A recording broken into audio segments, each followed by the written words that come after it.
Directions made easy. Navigating English landmarks. Hello learners, welcome to another exciting lesson on conversational English. Today, we're focusing on a critical part of daily communication, giving directions using landmarks. Whether you're navigating a new city or helping someone find their way, using landmarks makes giving directions a lot easier. Let's get started. When giving directions, we often use landmarks. Landmarks are recognizable natural or man-made features used in navigation.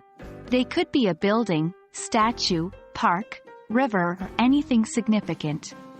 By saying things like, "Turn right at the coffee shop," or "Go straight past the park," we make our directions more concrete and easier to follow. Let's dive deeper into the process of giving directions. Remember, clarity is key. Start with where the person is, then use action words like turn, go, cross, and pass.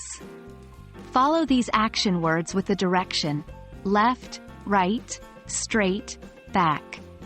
Then, add your landmark. For example, instead of saying, "Go down this road, then turn left," you can say, "Go straight down this road, then turn left at the post office." By mentioning a landmark, the post office, the direction becomes more precise and easier to understand. Now, let's put what we've learned into practice. Scenario 1. Imagine you're directing someone to your house from the town square. There's a large supermarket halfway and a small park right before your house. How would you direct them? Try to frame your directions using the landmarks. Scenario 2. You're at a conference center and someone asks you the way to the closest bus station. You know there's a church and a hospital on the way. Try giving directions using these landmarks. Practice creating directions with these scenarios and any others you can think of.